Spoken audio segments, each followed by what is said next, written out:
Hello and welcome to the Inspire Around the Globe conference. This is the last day. Hopefully, every speaker joined is open source here. Yes, we're here. Can you start presenting? Yeah. Okay. Hi. So today we're going to be talking about our intake slash gripper from our Into the Deep year.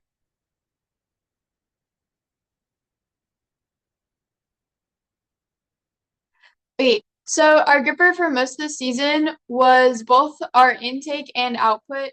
To do this, we had an articulated wrist, and this subsystem went through a lot of iterations. So some of the kinds of things that we think about when we were designing this gripper was touching it and like owning a part. So as soon as our intake makes contact with a game element, we want to instantly be able to control them. We don't want it to be able to get like lost in a robot or something. We want to make sure that we're not wasting our time. And along with like ease of use, so we want to make sure that both the orientation of game piece and the robot are like able to interact well. That way we can produce a good group. So what we had this year was a wheeled active intake. So basically we just had two gecko wheels that were run by servos through chain on our gripper. And this was pretty easy to control, and it was good like with flat surfaces such as the blocks. And it operates at a slower RPM.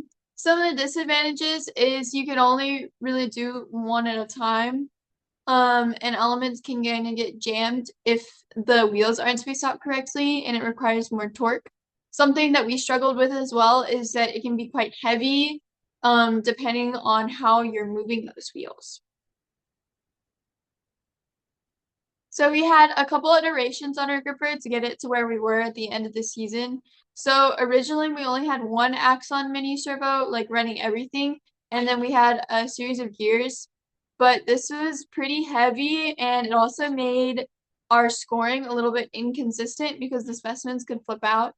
So with our second iteration, we added kind of like a finger at the top, and this was to support the clip, and that made scoring a lot easier. I think it improved by like 50 to 60%. And then we also added in limit switches because something that my team kind of focused on is being able to make the driver's job as easy as possible. So we want to make sure that the robot can get as much done as it can by itself. So every year we're always implementing a lot of sensors. Our next iteration, we just kind of adapted those sensors. So we added a small linear slide. That way, it like wouldn't damage the limit switches as much. That way they're a little bit more protected. And also it's like a whole surface. So it's easier to get them to click instead of in that particular spot. And then our final iteration, we removed most of the gears and just added in a second servo because we found that it was actually lighter that way when originally we thought it wouldn't be. So we also had an articulated wrist because we wanted to have as many degrees of freedom as possible. So our pitch slash up and down motion was powered by one servo, and the roll was as well, and this was kind of like a twisting motion. Both are required to be effective at the scoring and picking positions. And then we also had a passive like side to side motion, which was through rubber bands, and this just gave us a little bit of compliance when picking up the samples. Um, and then something that we do a lot is we measured the torque, which was the force needed to clip on a specimen to the bar, and then we made sure that our axons could handle that. One of our biggest like changes to our robot design last year was we added what we like to call a flipper grip, and this just gave our robot another degree of motion. So it was basically just a pivot arm in the middle of our other arm that allowed us to go from the front of our robot to the back, just using some servos. And this just allowed us to be able to pick and score from different sides of the robot. That way we didn't have to turn, which was making our cycle times pretty long. So we ended up doing this pass-through system, which allowed us intake on one side, but output on the other.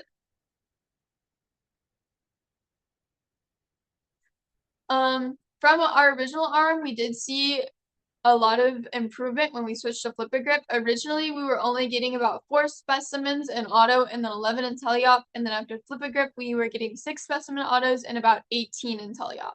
So that's a pretty big boost that we saw there. So we also did BTC, Bucharest Tin Cup, and we decided to add a second arm. We definitely needed more from like our design because we were definitely maxed out with where we were. We could not get more than 6 specimens, and we knew we needed something more to be actually competitive at BTC. So we ended up adding a second arm, which decreased our cycle time because we were able to be in position when we were scoring. So we didn't have to wait. Whereas with our original arm, we had to change position after picking to go to score. We also decided to go with a claw on this one. So some of our advantages was that it was a little bit more simpler than an active intake, and it took a lot less time to build. And there's less moving parts, so kind of like less things that could go wrong. And you can pick up some kind of odd shaped game elements. Um, kind of some disadvantages depending on how claws are used. We kind of noticed that they can be a little bit slower than an active intake. And it's a lot more precise. So the driver or the robot has to be in the correct angle, the claw has to be in the right position, and then you also have to grab the game element. Whereas with contrast, our active intake didn't need that much precision. You just had to kind of get it over it. We also noticed that claws can be a little bit more fragile, at least in our case, and they're slower.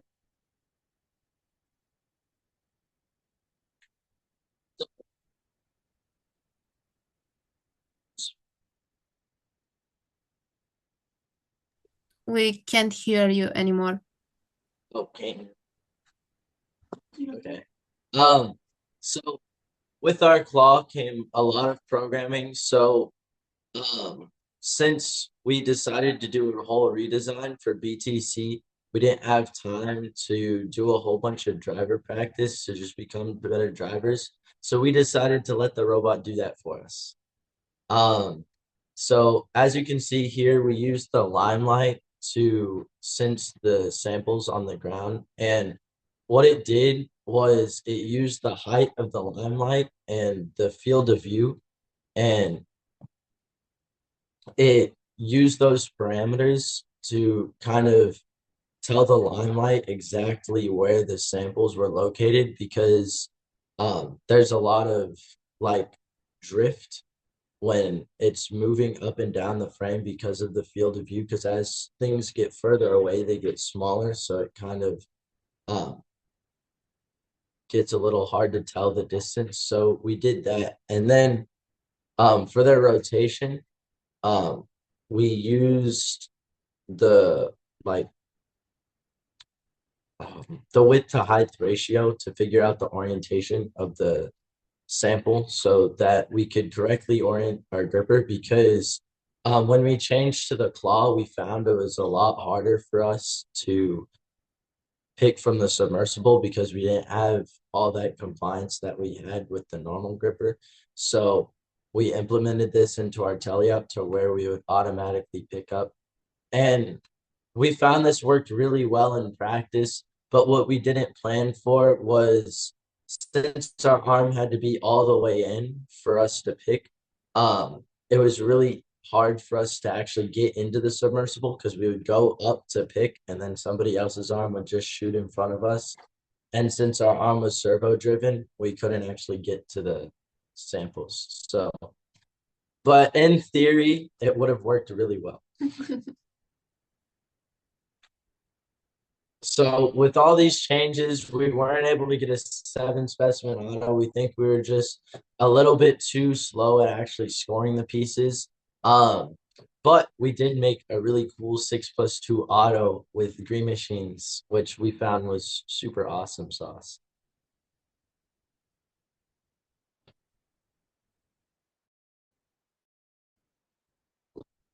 So at this, okay. So at the start of the auto, since we found we were really fast at picking out of the submersible, we picked two for our teammate, and then we picked one for ourselves. Just so like you can see, we dropped two samples outside the submersible. That was just to help our teammate out. Um, we found that worked almost just as well as getting a 7 specimen auto, just because our chassis wasn't like physically fast enough. So, wait, so even though most of this stuff seems pretty cool, by 2030 it might not even be possible because servos are basically extinguished because they're being replaced by the motor things. Yeah, so we graduate this year, so we won't be around, but we do look forward to seeing how teams will be able to innovate without servos. But we do think it's going to be really tough. Our grippers that we designed in previous years and some of the stuff we designed this year, we do not think would be possible without them. Are there any questions?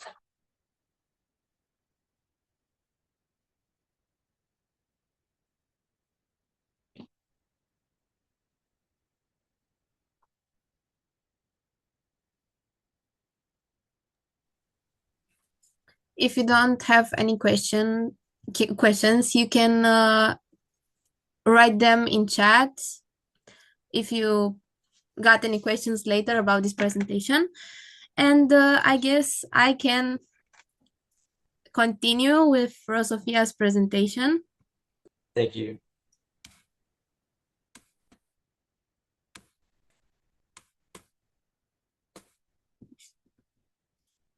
Okay, tell me if you see the screen. Yeah, you can see the screen.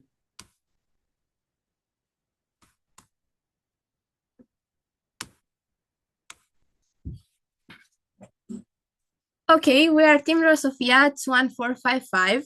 I'm Krina, and I'm leader of the non-technical department in our team.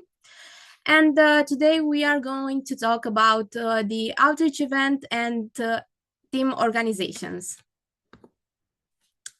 Firstly, let's meet the team. We have been participating for 4 seasons in First Take Challenge. In center stage, we were winners of Think Awards 2 in Edison Division in Houston. And in Into the Deep, we were winners of Motivate 2 award in the FTC Romanian Championship. Our team consists of members from 8th to 11th grade. Firstly, let's talk about how our team sets its goals. At the beginning of the season, after finding out the theme of the game, which we analyze in the detail with the competition manual that I recommend to read and know, we built a game strategy with a clear goal. And I think this goal is something that every team wants, to score as many points as possible in the shortest amount of time. And we like to kind of question ourselves and like ask ourselves, okay, so how we do this? Basically, in the first few days after kickoff, each team member develops their own ideas by sketching out the systems they have thought of.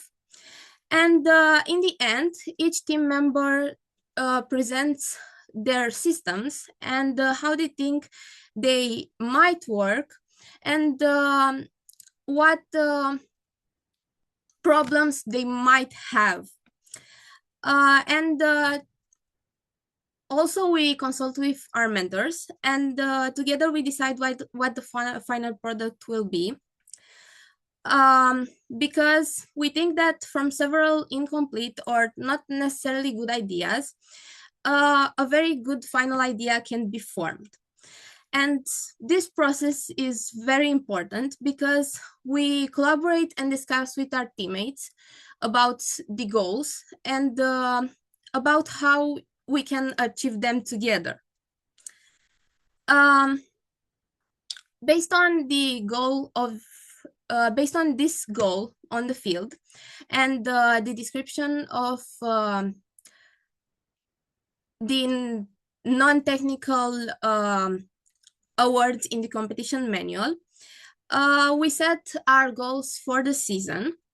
And in order to better organize our team, this season we're starting noting all our outreach events and our technical progress in Google Calendars, so we can organize better our work and also have a clear timeline of all the things we've done in a season. Our main campaign, one of our main campaigns is STEM in schools. This campaign aims to make robotics accessible in schools near Galați, our city.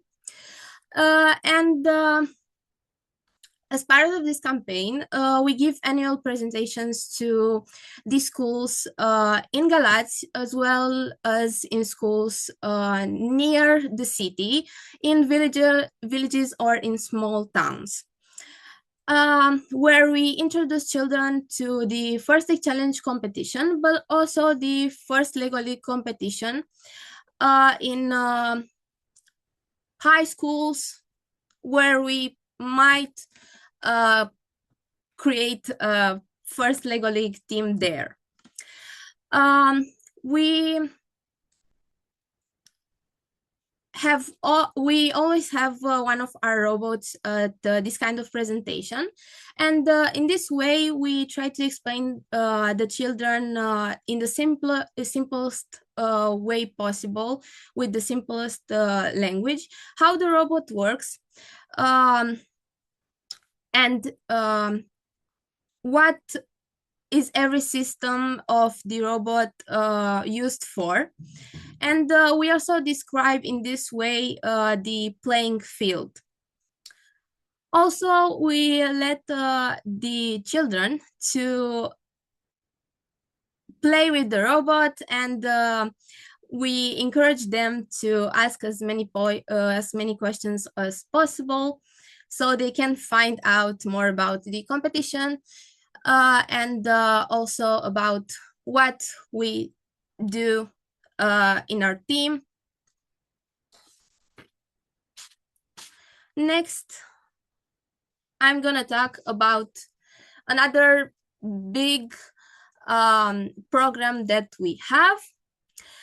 This program is called Rise Up FTC, and is our financial and information assistance program.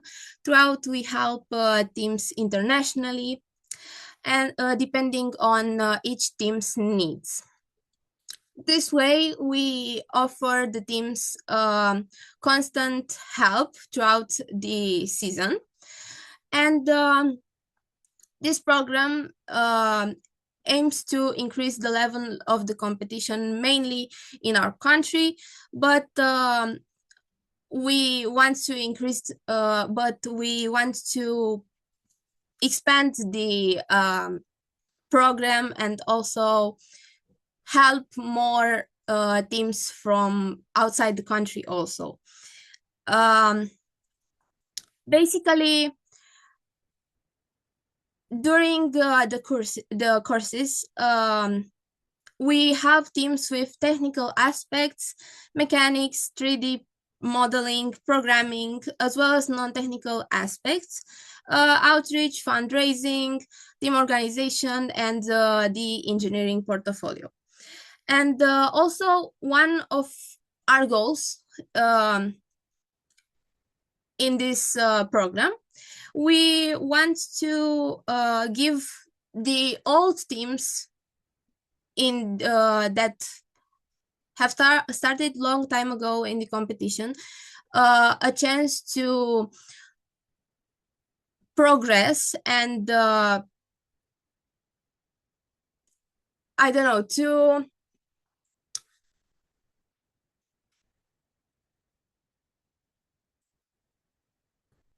and also we want to help the rookie teams that maybe last season didn't won an award, or maybe didn't have made it to the regionals to excel in the next season. This was our presentation. Thank you for your time. Do you have any questions about this?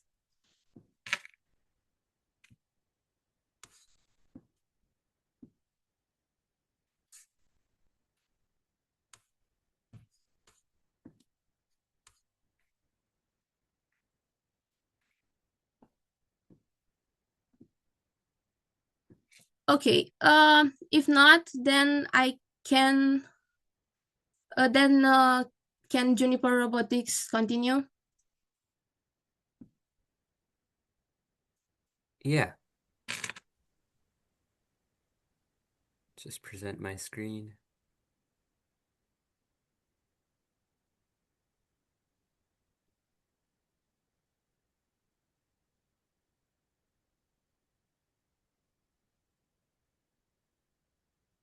Okay.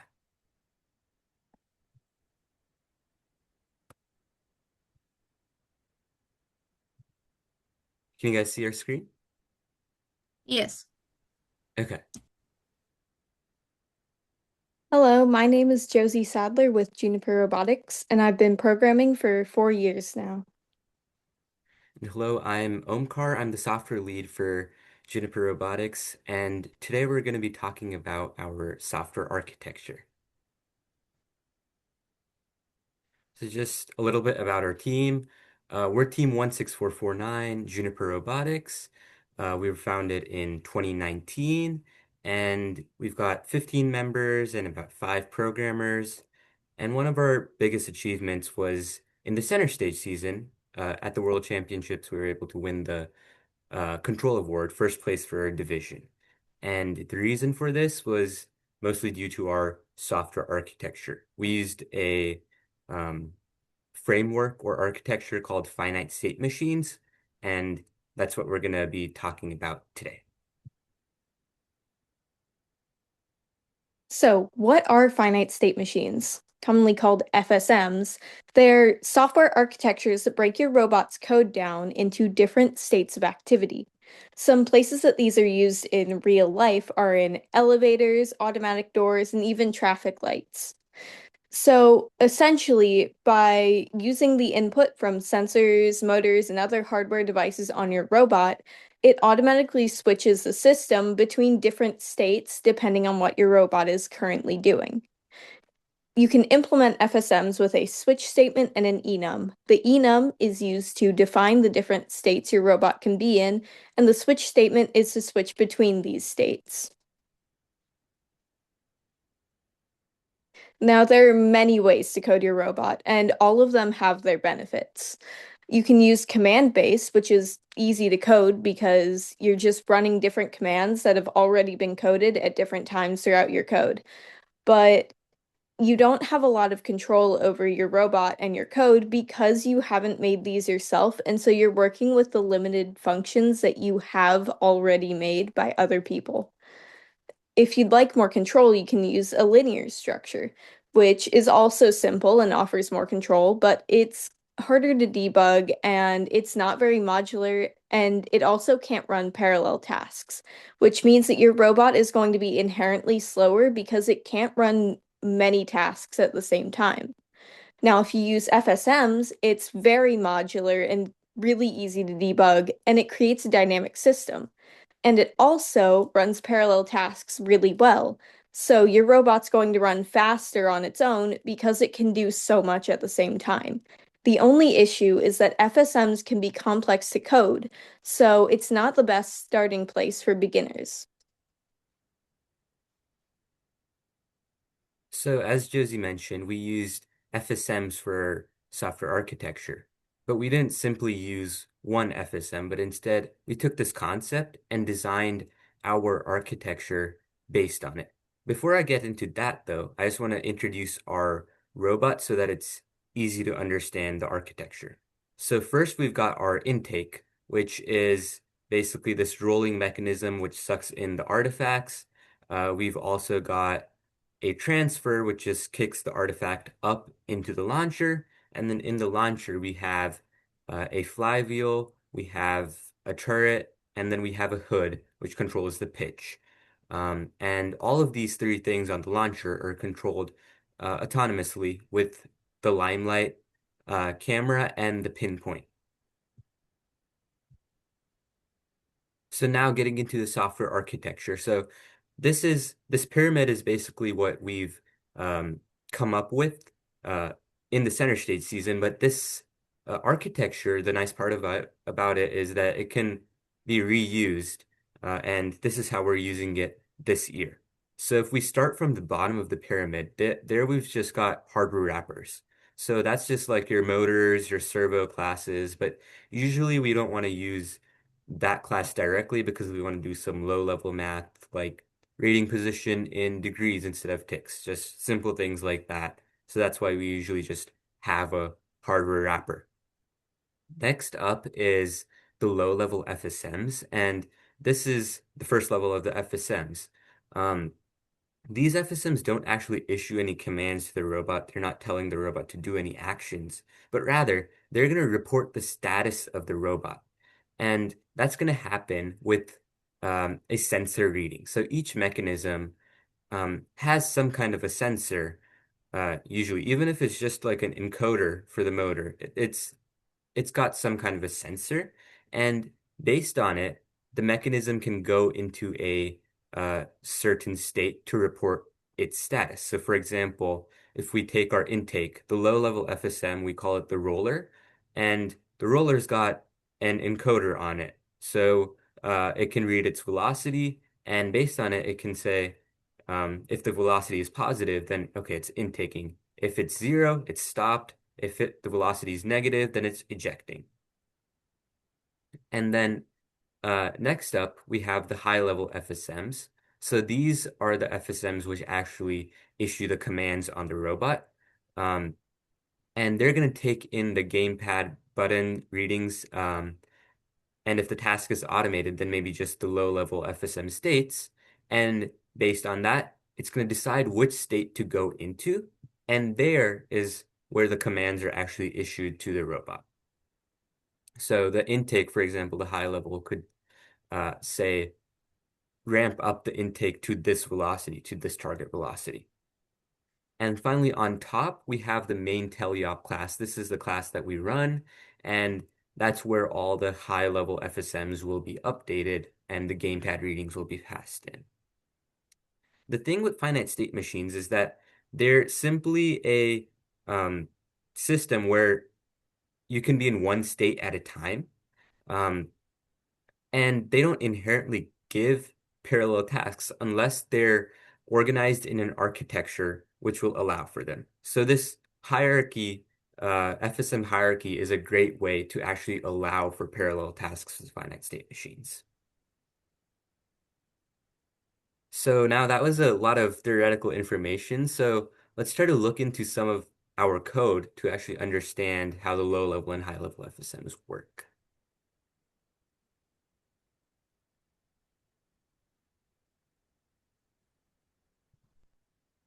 I'm just going to present again with the code.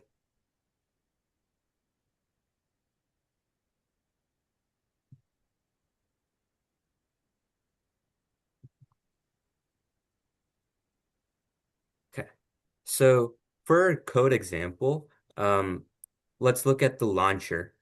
So the launcher has got one high-level FSM, which is the launcher FSM, and then it has four low-level FSMs, which will be the turret FSM, the position FSM, flywheel FSM, and the pitch FSM.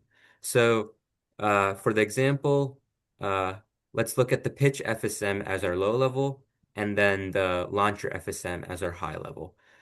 So as Josie mentioned at the beginning, we've got an enum where our states are defined. So the purpose of the position FSM is based on the limelight and the pinpoint, it goes into a status state where it tells what zone the robot is in on the field. So the first thing you do is we've got an update state method. This is the core method in all of our finite state machines. And the way it will work in a low-level FSM is first thing we do is read the sensor using the hardware wrapper. So this is the Limelight hardware wrapper. And then based on some conditions, like in this case, it's the distance reading of the limelight, we'll simply go into a state. So we're just reporting the status. If we're in zone 1, 2, or 3, we're not actually doing anything in the low-level FSM. So now we've got our high-level FSM, which is the launcher FSM. And this also has an enum where the states are defined, also has an update state method. But one thing it does differently, instead of reading the sensor and updating the hardware wrapper, it's going to update the low-level state. So it's going to call that method that we just looked at.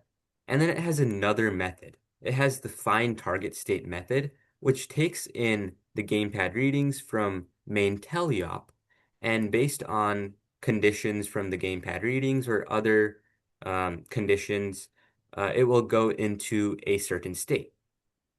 And then the core part of the FSM again, the update state, has the switch statement. So this, Josie mentioned, was how we implement finite state machines so that we can go by case and define the logic for that. So what's going to happen is we're going to go into one of these states from the find target state method.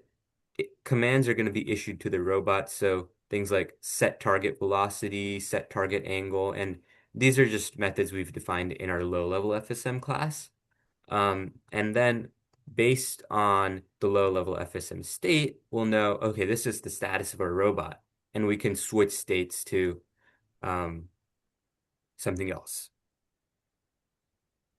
So that was a lot of information. So if you guys have questions, please feel free to ask. In the end, there's just one more advantage of FSMs that we wanted to cover, and then we'll open it up to questions.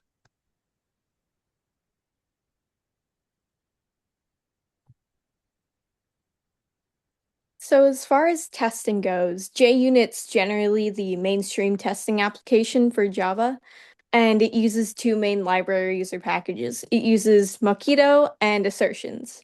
Now, normally, if you're using JUnit to test your code, you'd have to simulate your entire robot, which is time-consuming and a whole lot of work. Now, if you're using FSMs to test, since it's so modular, you don't have to simulate the entire robot. You only have to simulate that one module. Or if you're using the hierarchical structure that we do, you can simulate a low-level FSM to test your higher states. And this makes it significantly easier to use, and that's one of the main benefits of using FSMs. It speeds up your testing process. If you guys have any questions, feel free to reach out to us afterward through email, Instagram, or Discord. And you can also check out online coding resources like GM0 to find out how to code FSMs if you're interested in putting them in your robot. We've got our QR code up for Instagram, also our Gmail. If you guys have any questions, want to implement the FSMs, then please reach out to us. You guys have any questions now? Oh yeah, I have a question about I'm curious about your debugging. It's very important because you have to debug logical errors between the transitions and also the states. How does your team do debugging in finite state machine? So I guess one great thing about finite state machines is that you've got your you've got different states, so you've got it being a lot more modular. So if there's an issue with like the sequence of a single state, then that can really be well, that can really be easily um, pinpointed to that specific state, and then I guess I don't have a set process for it, but I guess the process I usually follow is figuring out which state exactly the issue is in, based on like telemetry. And then from there, the logic goes down to just like 10 lines. And then I can just trace through those 10 lines of code and see, okay, this is where the issue is. Yeah, thank you. I think like, do you guys use like logging of any sort in order to in order to see like the visibility and like the record of your Yeah, robot? yeah. So, um, yeah, I guess if there's an bigger issue that we need to debug, then usually what's really helpful is getting a CSV file. And in that CSV file, we have our states printed. So maybe it's like um, just an issue that I solved right now a week ago was like with the pinpoint going null. And what I could see was that um, the state transitions um, next to the pinpoint sensor readings, and that could really help. Another thing we've tried with logging is having a custom logging class, which basically it's a kind of another kind of an FSM, I guess. It just has states like production logging, debug logging, and like driver data logging, and it's just like different types of logs will show up on the telemetry based on the log class state you choose. All right, thank you. Thank you. Any other questions?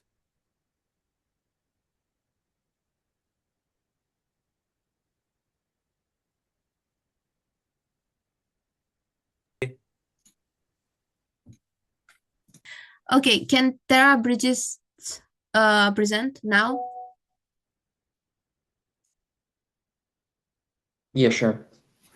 Yep, you should be able to. Just gotta share.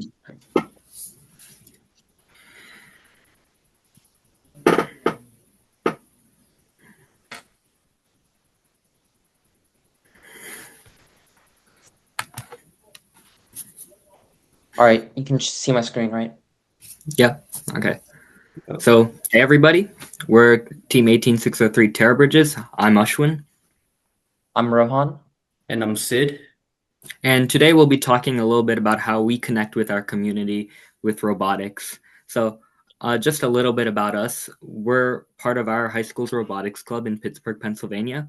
We were founded in 2020, and this year we have 15 members. So, we're really committed to our outreach, as I mentioned, and spreading robotics through our community. And we do that through many ways, through our industry visits, through our community events, and also through our passion in assistive technology, which we'll talk all about. So now on to the first topic that we have today, which are our industry visits. So, one aspect of our marketing that really helps us connect with leaders of our field are industrial visits. Last season, our team had 17 different industry professional visits, and we met leaders in fields such as software, hardware, systems, and assistive technology. Now, our team's approach to industry visits is we'd reach out to them, letting them know that we're interested in learning more about their company, and then we later communicate and maintain the relationship to inquire about any potential outreach opportunities in that field or any advice on a robot that we can take away to the qualifiers, the world championships, or even to just other parents in the community who are willing to sponsor and mentor your team. Now, the reason why industry visits are really important to our team is because we're able to show how throughout the year we maintain a sustained relationship with a lot of the organizations that we visit and how we're able to harness that information to something tangible like a better robot or much stronger outreach opportunities. Now, for everyone, industry visits will not be as impactful as it could be if you cannot really highlight the skills you took away from those visits. The way that our team portrays industry visits in our engineering portfolio, who we show to judges or just parents who are willing to sponsor or mentor, is we'd highlight every single industry visit and show the mentors we gained at that visit, while also we show the advice that we took away from professionals in this field. That and like combined with the theme matching each of the visits to the correct fonts and the colors of our team really stand out to the judges and help convey very concisely what you took away from all of these visits and how you harness that information to make a better robot, have more outreach, and improve further industry visits. Now, going on to the next slide. One industry visit that really sparked our team's interest in something very passionate, assistive technology, is St. Clair Health. Now, in St. Clair Health, it was like the first visit that we were able to see how the mechanisms we use, such as lift, sorting, searching, and transfer, were applied in a whole different context. Now, what really stood out to me and a lot of our team members is how we use these STEM concepts in software and engineering in a field that's completely non-STEM, like healthcare. Like in this visit, we saw like a surgery robot, we saw sorting medicine, we saw like a arm that could do that, and we saw how we can digitally take an electronic health record. And to me, that was really interesting to see how we could incorporate like the software we do in First Tech Challenge as well as the robotics to and make a solution that goes beyond engineering and STEM. So that curiosity led me and a lot of our members to continue pursuing outreach opportunities, as you'll see in the next slide, with an industry visit called Humotech. Now, Humotech is a more systems-related industry visit, and they focus on how technology bridges human biometrics and robotics.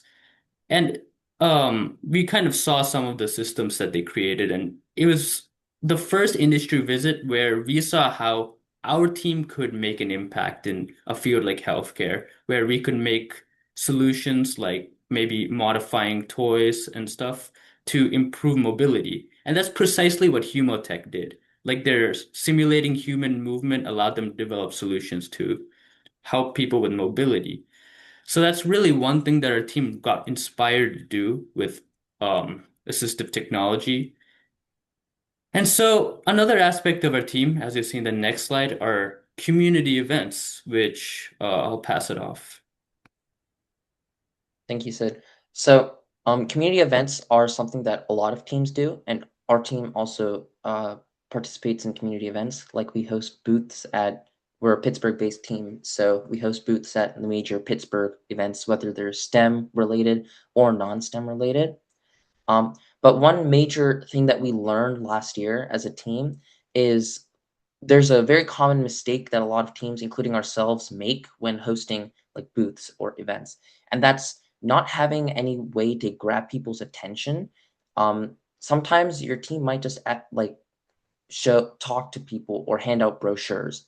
And the point of a community event is to spread common information about first your team and your robot, and maybe find people that are interested in starting a team or have an impact with your community event. But if you're not going to attract people to your booth, or all you're doing is talking and just handing out brochures, which isn't very interactive with the community, you're not going to get a lot of foot traffic, and that's going to make your booth not be very successful. And we actually had this issue 2 seasons ago. To fix this, last season we wanted to get a lot more foot traffic and people coming to our booths and learning more. So we added fun and interactive robotics activities to the booth. A lot of these were tailored towards children, but we also had activities tailored towards adult as well to get everybody coming to our booth and learning more about FIRST. For example, as you can see in the top picture over there, there's like a little maze, and this is like there's a robotics toy called the Sphero Indie, which makes turns, moves forward, moves backward based on the color it sees underneath it. And like we made these mazes, and children can place down like colored mats all over the maze to make the indie robot like move through the maze. And they can basically solve the maze by placing down the color tiles where they're needed so that the robot goes from start to finish. This was literally one of our most successful outreach activities. We always had children coming through and trying to do them. We needed to have multiple of these mazes out at our booths at a time because there were so many people interested.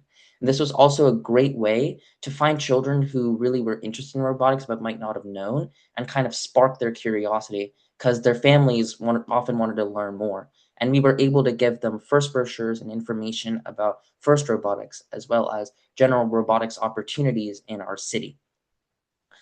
Further, another example is over the summer, our team built an outreach robot, which was a wiffle ball shooter robot. Um, the outreach robot was a great way for our rookie members to practice building a robot before the actual season started. But it had an even greater use in outreach because this was a great little toy for not only older children but also adults to play around. We used the same FTC components to make it, so it really gave people an idea of what driving an FTC robot is like, what controlling it is like, and how it's built. Um, they were able to just shoot balls through hoops as an activity. This was also a very successful activity. So just getting a lot of attention-getting activities that make people really want to come to your booth and try something out is a great way to grab their attention before you start info dumping on them and then just talking to them. Otherwise, you're going to drive people away. So ensure that you actually have a fun and interactive purpose to your booth. That will get more people there. Now, obviously, the overall goal of hosting a community event is probably to bring awareness to robotics in your community. And one motto that our team really likes to live by is first loves first, which means that the first organization and judges representing first are going to love it when other teams are really spreading the values of their organization. So if you're actively introducing people to first through your community events and you really have an impact on the first community and your local community, then that's going to look really, really good on your portfolio. So let's talk about how you portray that on your engineering portfolio. So all of our different outreach events on our portfolio, we list them out in a grid style. You can see in the top and bottom pictures the grid style that we lay them out in. Usually the grids are organized by what the topic of the event itself was. For example, we have a section for youth STEM outreach, which had last season we hosted 3 events at related to youth STEM. And also last year we were at 3 events that were related to non-STEM outreach, like medical stuff or the farmers market that we went to. So we have a grid showcasing the different events that we were at for there. What you should do is you need to grab the attention of the judges in your portfolio. These judges that are scanning through your portfolio and trying to learn more about your team don't have all the time necessary to read through every paragraph. So they're trying to just go through everything quickly and check off the main points, the main requirements. If you just have a bunch of text there, a big 5-paragraph description of all your community events, or even if you have a separate paragraph for each event laid out in a grid, if it's all text, it's not going to look very inviting to read it. It's going to be a bit intimidating. So if you should have pictures that have that kind of support your event next to it. The pictures really grabs their attention because it's something a little more tangible to human beings than a bunch of text. So they will really get their attention by looking at the pictures and seeing what's going on before reading. It also highlights how important it is. We put space on our portfolio for a picture for this, meaning you should probably look at it. But still, they might not have time to go through all the bullet points because we have a description and outcome of each event. So ideally, you should really highlight the impact that your event had on your community and maybe even the first community. Again, first loves first. So when they look for what event or what purpose your event, your community event actually had, then if they see a big bolded bullet point about your impact, then they're going to love that. They can easily use that to check off another point on their checklist. And that would even let them take easy notes if you bold oh, for example, we have in our first night in our youth STEM outreach, our first night we bolded the last bullet point saying we raised awareness about the first organization in our community. This is important because when the judges see this, it's very easy for them to understand, oh, this is the real impact that this event had. They can take notes on it really simply because they can just copy down the bullet point. They can check off points. So ensure that you're in your portfolio, you're highlighting what exactly the impact of your community events was, and ensure that your community events actually do impact the community, which is their purpose. If you just add a description of an event that really didn't succeed, it's not going to have much of an impact. So ensure you're also employing the strategy that we talked about last slide, which is to have some fun and interactive activities that will get a lot of foot traffic there. Now, that was our take on the community events, but the biggest portion of outreach that our team really focuses on is our true passion as a team. So let's talk about that. Yeah, thanks, Rohan. So we spoke a little bit about the community events and our industry visits, but as Rohan mentioned, what really makes our outreach stand out to the judges is our passion dealing with assistive technology. And I always like to start kind of from the origins of how we found this passion. And it kind of all just started at a simple team meeting we had, and one of our teammates showed a video of their neighbor. And this video was of a third grade kid named Jackson who's paralyzed from the neck down and uses a wheelchair.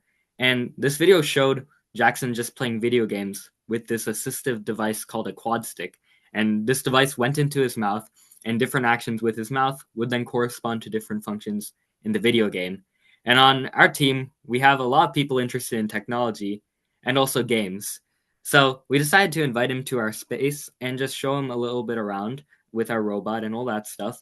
And then for a solid hour after that, we literally just played video games. And I remember it being one of the best and most wholesome times that our team really had.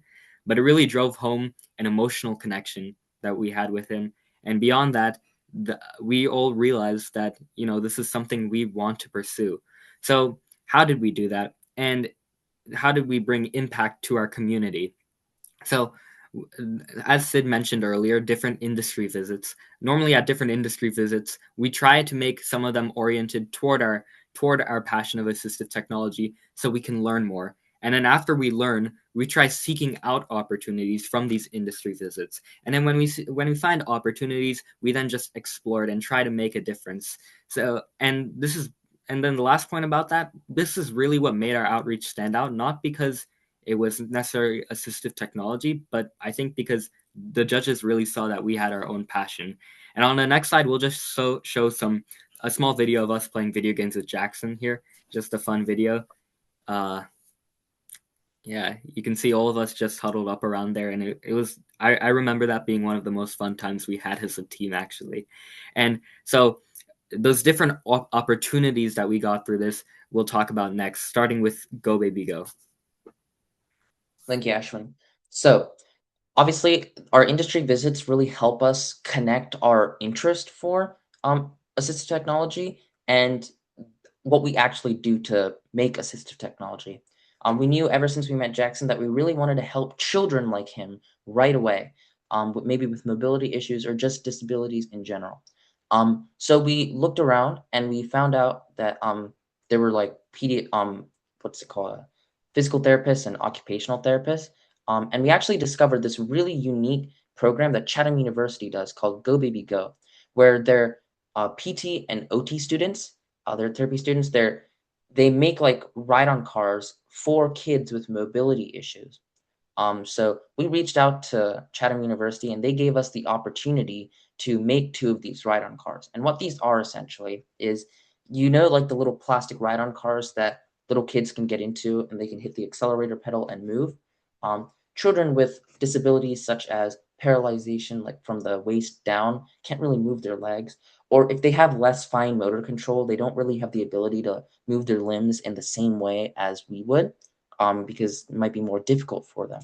So one example of an adaptation we make on the ride-on car, like we just buy these off Amazon and then we adapt them, is like we take the little accelerator pedal at the bottom that you have to hit with your foot to make the car go front and back, and we rewire that function to a bigger button that's more accessible, like somewhere else on the car.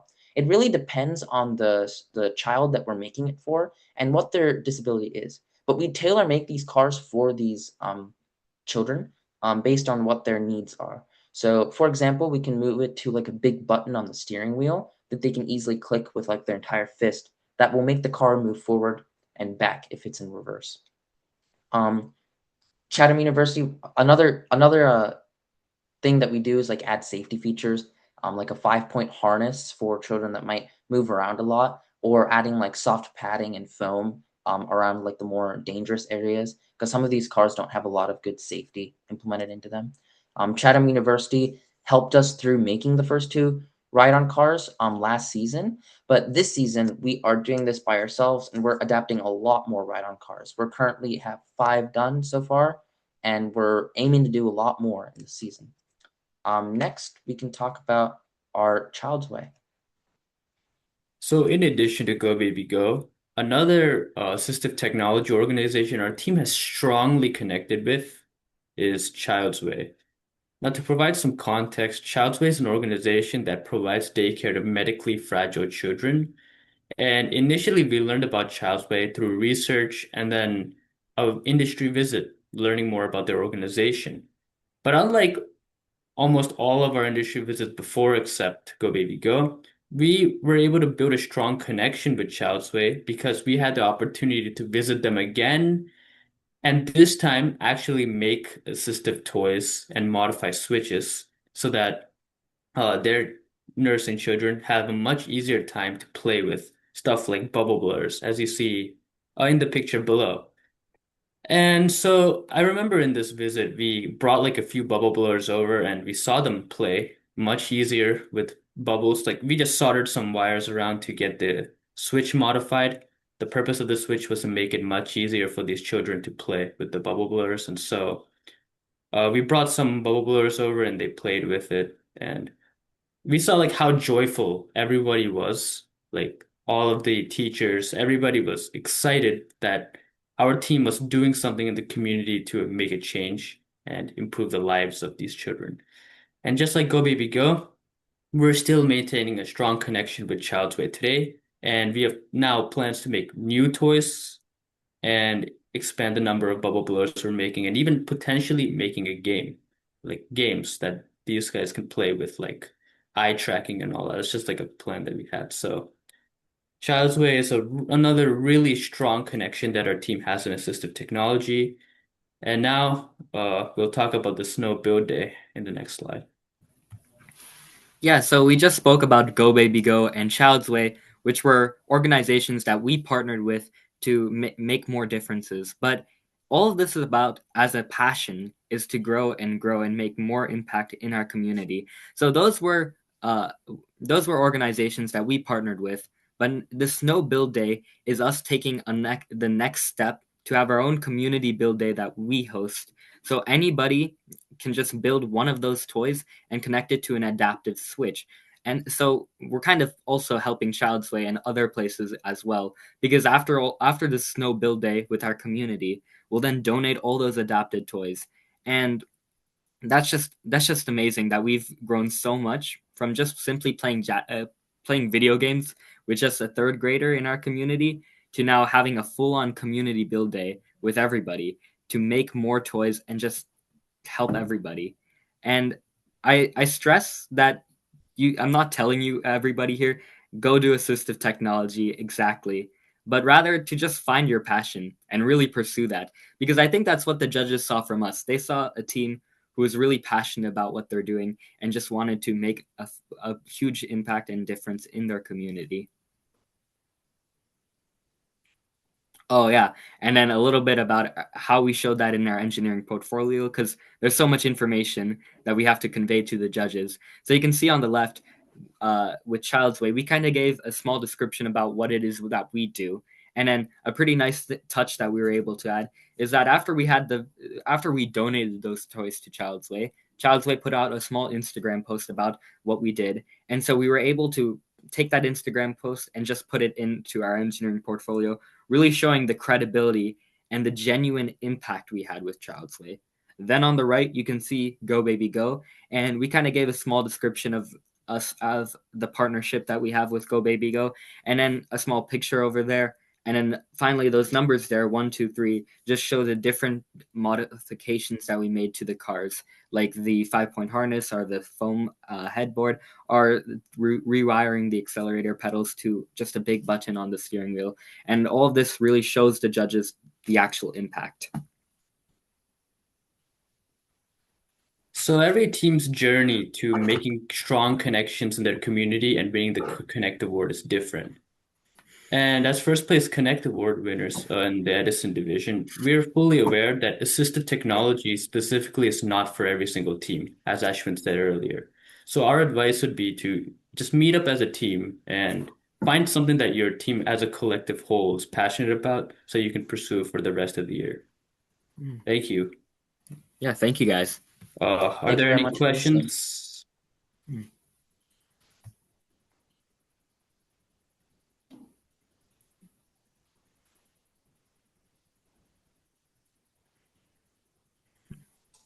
If there are no questions, is Team Ultraviolet ready to present? Yeah, we are now. Yes, we can. Oops.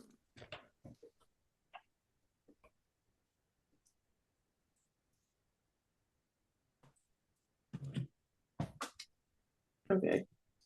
So, hello, we are team 23268 Ultraviolet. Our presentation is on wiring. I'm Max. I'm Nick. And I'm Frankie. I'm going to start off on why wired management matters. First, it prevents wires from breaking robots are constantly moving faster on fields. If wires aren't organized and managed correctly, they can break during a match or disconnect during a match. It makes troubleshooting faster. So if your team had a part that is constantly being worked on due to an error, having well-maintained wires can speed up the rebuilding process. And having identifiable wires that are easy to access can make sure you're prepared and ready. It keeps the robot clean and organized. Having well-maintained wires can help you and your team stay organized if there are ever any tweaks you need to make to the robot. And clean wiring can help show off your team's design. So the picture on the right is just some examples of our wiring that we do.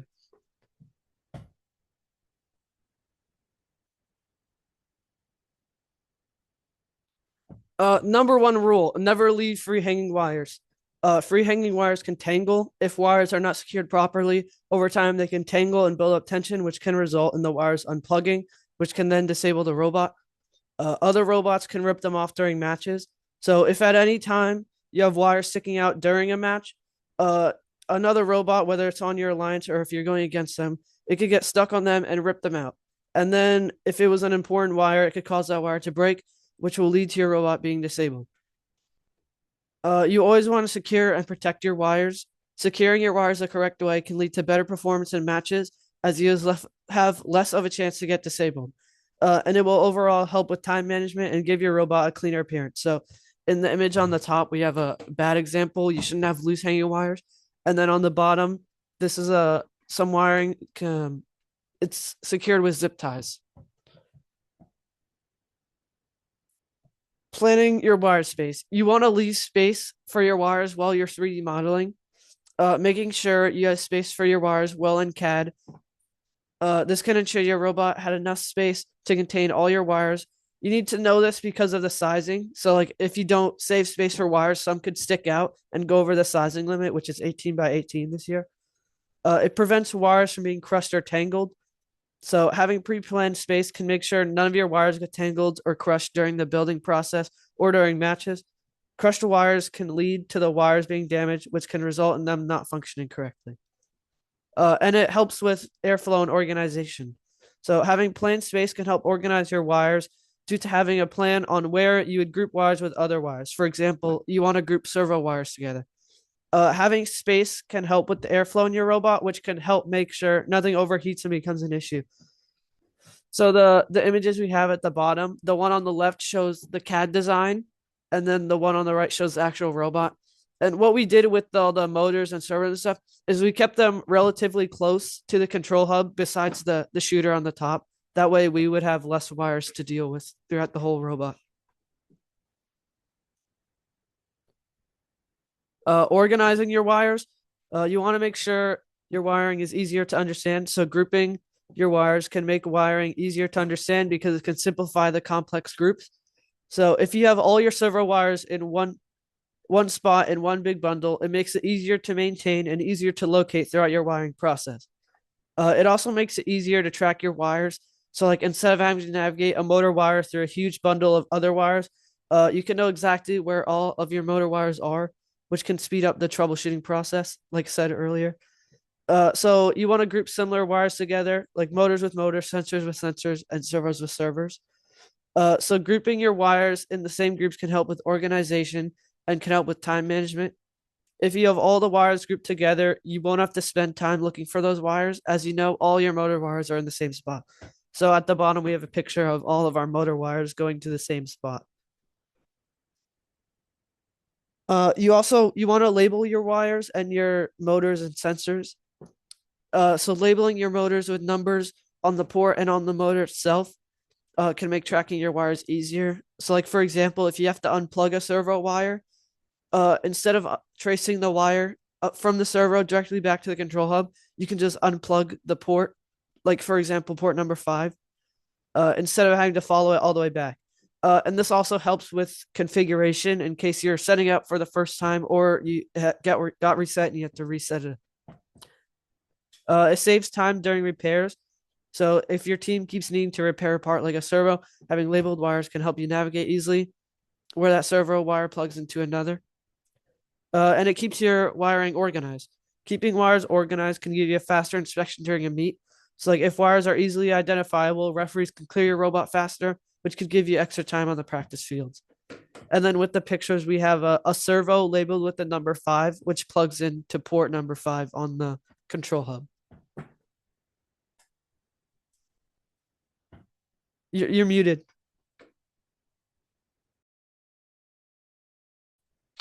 Sorry. So color coding your wires. So in addition to all the ways to make management fast and easy, color coding is essential. Color coding your wires allows for less confusion of trying to identify which is the signal or which could be the ground. Throughout your robot, there should be consistent colors that are easy to identify and see. So some examples of standard wire colors are white signal, red positive, black grounds or negative, and green grounds. And the pictures are just examples of what it could be. Zip tying wires. So zip tying wires allows for easy and secure access to your wires. When wires are zip tied, it prevents them from spreading apart and getting caught in mechanisms. Secure actual wire connections with zip ties. So zip tying wires actually gets rid of stress and strain on the wires, and it makes wire connections stronger and safer. Prevents connections from breaking. Connections like motors being plugged into the control hub can be more secure if you use zip ties. Zip ties will not allow for random breakages and unplugs. Keeps wires neat and controlled. Zip ties also allow for just an overall clean and neat robot. Wires that are out of control lead to many different problems. So the pictures are just examples of clean zip tied wires. But another big factor of zip ties is that you can easily just unclip them and move the wire around or do whatever you want to a wire really fast. Supporting and protecting wires. So use full tube sleeves for protection. So you can use sleeves to make sure wires are protected from other robots and breakage. Sleeves allow for protection and shielding. So examples of sleeves are on our passive scissor over here. There's sleeves running up the entire thing, which have wires inside. It prevents wires from flopping or breaking. Wire supports prevent all breaking and tearing. They also get rid of all strain and stress from wires. Never leave wires free floating. Always have your wires secure and make sure that they will not interfere with any other mechanisms. Wires should have their own space and should never be able to get tangled in anything. Add supports. Sometimes if wire consistently bends, you will need something to support it. Materials you can use are plastic, 3D printed guides, or clips. So we have a plastic guide right here on this wire because we needed it to stay in this one spot and not bend around. And then on this passive scissor lift, the wires just run up it and it goes up and down with the metal supports in the back, and it has clips that clip the wires into the right place. Wire thickness. So use thicker wires for motors and power. Thicker wires are needed in certain situations when you have something more powerful. For example, motors need thicker wires because they produce more current and heat. So the recommended sizes are 16 or 18 gauge. For higher power motors, the recommended size is around 16 or 18 gauge. To handle high current, if you use a thinner wire, it can cause overheating, which can lead to wire failure. It improves safety and reliability. The main reason of having thicker wires is that it prevents any safety hazards. If you have a thin wire, it could start a fire and burn, or it could produce too much current and shock you. Thicker wires make your whole robot more reliable and run better. So examples are wires that are used for motors. Then on the bottom, there's like servo wires, which are really thin, and there's a size comparison in the middle. Extra wire length. So always leave a little extra wire. Extra wire length is a crucial part of wiring because tight wires can cause stress and tearing. Extra wire is used for quick repairs and reduces the risk of accidental damage. Extra wire also allows for future modification to be easier and slight movement in the wires themselves. It makes repairs and changes easier. Extra slack in wires allows for quick changes if you are in a hurry. If a wire breaks during a match and you have little time to fix it, extra wire length is a big part in making a fix faster.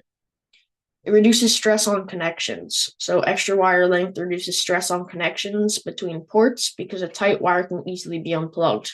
If you have extra slack, the wire can bend in different directions without getting unplugged. So some examples of extra wire are these two pictures, which have extra wire on top, and this top picture has extra wire because the claw in front will rotate. This bottom picture has extra wire because the claw moves up and down.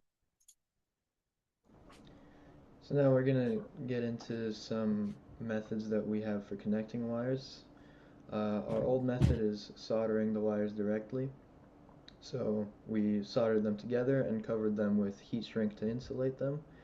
And this method provides a solid electrical connection and helps prevent short circuits on the robot, but each connection required careful soldering and cooling, which slowed down the process. When many wires are involved, this can significantly increase build and repair time during competitions. Even with solder, wires could fail if they were bent or pulled. Vibration and movement on an FTC robot can stress solder joints over time. And once soldered, the connections were difficult to undo or modify, and that made quick changes or emergency repairs much harder in the pits. So you can see this first image. Sorry. Yeah. You Bro, just went no, two there's a slides thing. forward. Yeah, I know.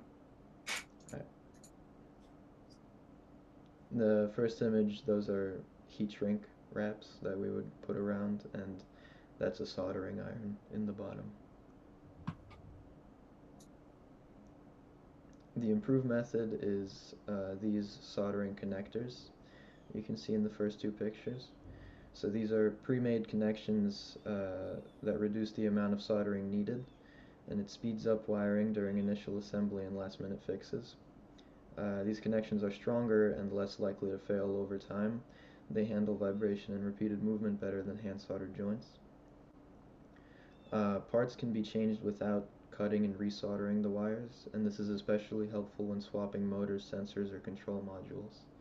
The improved method makes both assembly and fixing quicker, and this allows more time to focus on testing and programming the robot.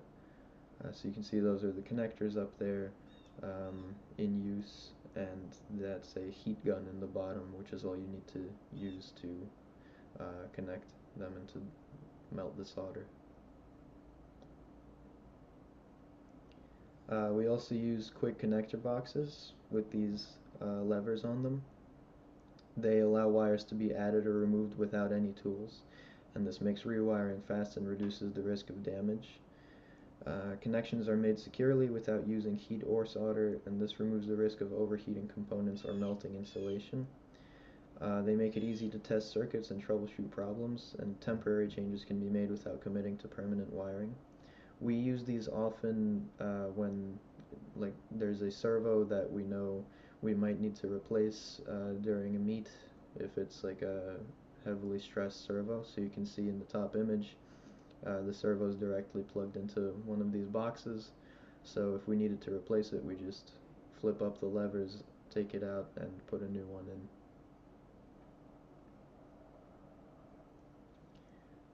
Battery and power switch safety. So you always need to use a secure box for your battery and power switch to keep them stable and protected, and this helps to prevent damage during impacts or sudden robot movement. Securing components reduces unexpected power loss, and this is critical during matches where a brief shutdown can end a run. You need to hide and protect battery wires carefully. Proper routing prevents wires from being pulled or damaged, and well-managed wires also reduce strain on connectors and terminals. Exposed wires are more likely to snap or short out, and this can cause sudden power failure or even damage electronics. So you can see we have a picture of both power switch and the battery in a box. And finally, for wire testing, use a multimeter. It helps you check voltage, resistance, and connections. Measuring the voltage shows whether power is actually reaching motors, sensors, or control hubs. And perform a continuity check, which confirms whether a wire is properly connected. This helps verify that signals can travel through the wire without interruption. This testing helps to find problems quickly. It's useful when wires look visually fine, but they fail electrically. And finding issues faster reduces guesswork and repair time. This makes debugging more efficient during build sessions and competitions. So at the top you can see that's what a multimeter looks like. With the two prongs, you just connect the positive and negative to your circuit, and at the bottom is a power output bank, which you can use to power circuits without needing the battery.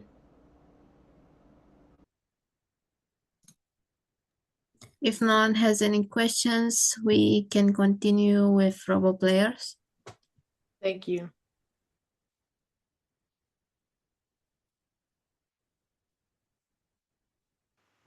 Yes.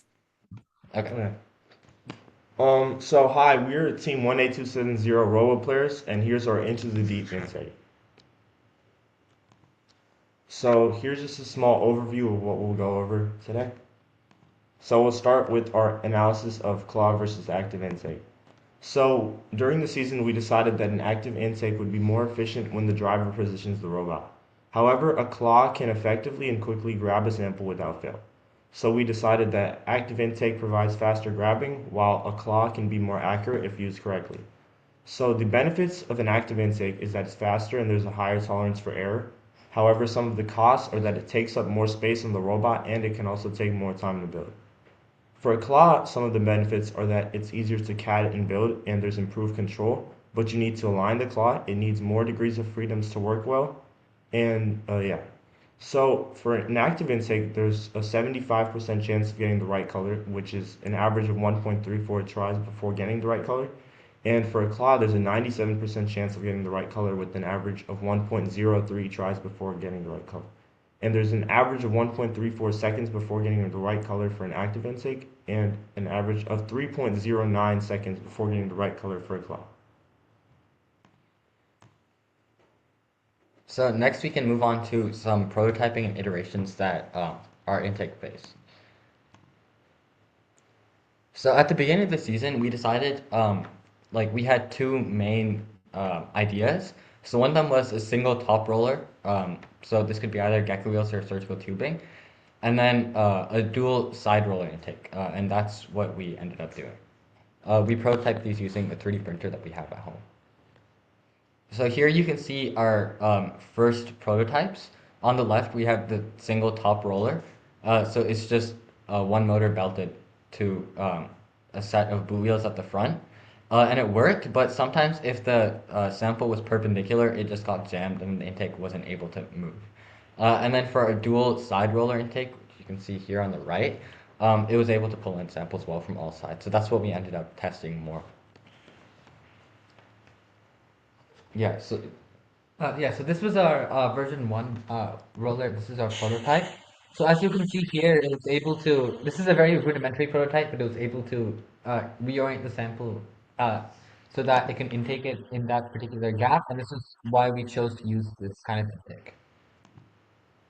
So once we proved that design would work, we then tried to make it better. So this is our version where the first time we made an intake. So as you can see, it's a really fast intake, and it works pretty well, except that the samples at the back, that we needed something better to keep them at the back. So then that's what got us to this intake, where we actually added a back latch and we also added a front roller in order to pull the samples in better. So that is this clip here. So as you can see, the intake is pretty good. We are able to transfer pretty well as well. So now let's talk a little bit more about our final version of our intake. Yeah, so here at the back we have just a Go Build a Bear motor, and it's geared to these geared to the back gecko wheels, and then belted again to the front surgical tubing. And then for our tilting of the intake, we have two Axon Maxes, so that's relatively fast, and gears on either side of the intake to reverse the direction on both sides.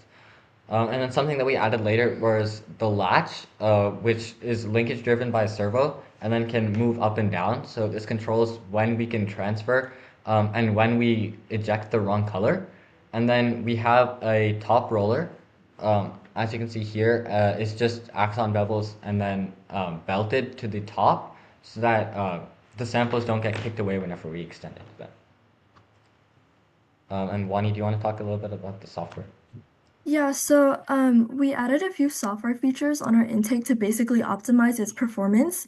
We have a color sensor inside our intake to detect if there's a sample, and if there is, then we get its color. Based on this, we either open our latch and flip our intake back if it's the wrong color, or retract and transfer if it's the right color.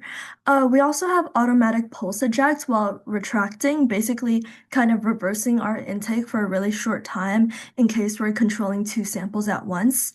We have stall detection as well. If our intake current passes a certain threshold, then we reverse our intake direction to basically unjam it. And then finally, we have flip stall detection. Based on the analog output of our flip servo, we can detect if it's at our desired position. If it isn't, then we automatically retract and re-extend because we're stuck on top of a sample.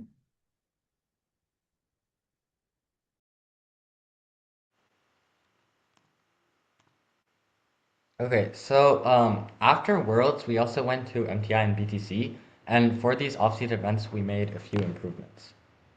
And the reason we decided to change our intake was basically because in these events, they were adding a lot more samples to the submersible, which made our intake, because it was so big, it would just drop down on top of the samples, and then it wouldn't be able to intake that effectively. So we took inspiration from Turbo V8, which was one of the best intakes then. And we also wanted to make sure that we could intake even if we're on top of something, and it was impossible for us to ever control it too. So here's a picture of their intake. Some of the key learnings, Elliot, do you want to talk about this? Yeah, so into the deep, we learned a lot of things, and we learned in most cases the limiting factor. The intake is in most cases the limiting factor is extremely important to optimize. Early season prototyping is also very helpful for testing different ideas. We also learned like more specific lessons, like things like surgical tubing and the width of the intake. How we can apply it to this season, decode is we know to optimize our intake, it should be more than one artifact, but less than the width of two to prevent jamming. And at least one roller should be contacting the ball at all times, so it does not have to rely on momentum in order to move. Thank you so much. If you guys have any questions, here are our socials.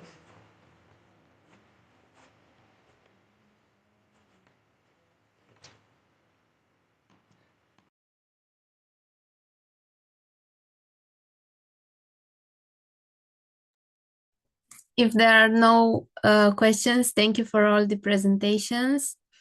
And hopefully we will collaborate in the next projects. Thank you, amazing presentations, and good luck this season. Bye. Thank you. Thank you. Bye. Bye-bye.